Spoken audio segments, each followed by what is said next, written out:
చూసావా? ఇంకా చూస్తావా? నీ రింగుతి నురా ఆధ్వర్యంలో త్వరలో రింగ్ రోడ్ రాబోతోంది అంటున్నారు కోటంరెడ్డి శ్రీనివాసరెడ్డి. రింగ్ రోడ్ ఎక్కడి నుంచి ఎక్కడి దాకా వస్తుంది, ఆ పరిధి ఏంటి తెలుసుకుందాం. సార్ నమస్తే, చెప్పండి, రింగ్ రోడ్ ఎక్కడి నుంచి ఎక్కడి దాకా రాబోతుంది?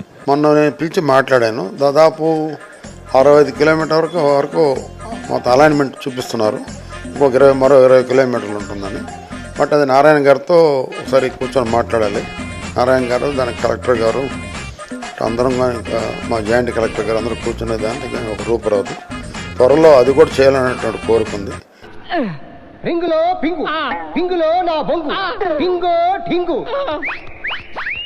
చేయబట్టు.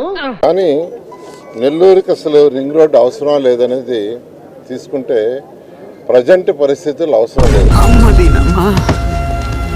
నెల్లూరుకి ఒకప్పుడు హైవే ట్రంక్ రోడ్ మీద పోయేది. ట్రంక్ రోడ్ అంటే నెల్లూరు రెండుగా డివైడ్ చేస్తుంది. ట్రాఫిక్ మొత్తం heavy, Nellore trunk road heavy traffic. అందుకని ఆ తర్వాత మినీ బైపాస్ అని వచ్చింది, మినీ బైపాస్ రోడ్ అది తీసుకొచ్చారు.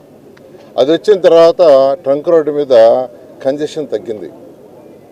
అదైన తర్వాత బైపాస్ వచ్చింది. బైపాస్ వచ్చిన తర్వాత ఈరోజు ఎక్కడ సమస్య లేదు. బైపాస్ 4 లైన్లు ఉంది, దాన్ని కూడా 6 లైన్లు చేస్తున్నారు. మరొకటి ఏంటంటే బైపాస్కి యువతల సైడ్, ఈస్ట్ సైడ్ ఉండేది చాలా తక్కువ ఇళ్ళు, చాలా తక్కువ. జనరల్గా ఎప్పుడు ఈ బైపాస్ రోడ్లు కావాల్సింది ఎప్పుడంటే ట్రాఫిక్ కంజెషన్ వస్తే.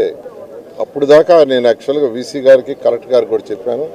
ఎందుకంటే ఈరోజు దాన్ని టేకప్ చేయాలంటే రోడ్డు డిజైన్, రోడ్డు చేయటానికే 68 కిలోమీటర్లు, 68 కిలోమీటర్గా నేను చూశాను యాక్చువల్గా. అది చేయటానికి 2000 కోట్లు కావాలా, మళ్ళీ ల్యాండ్ అక్విజిషన్ కావాలి డబ్బులు.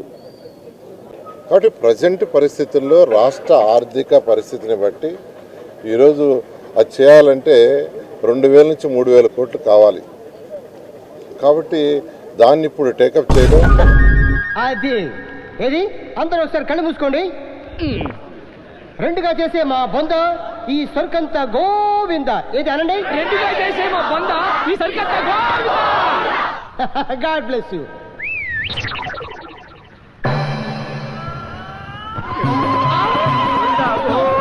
నీ అబ్బా పంగనామాలు పెట్టి దొబ్బైతే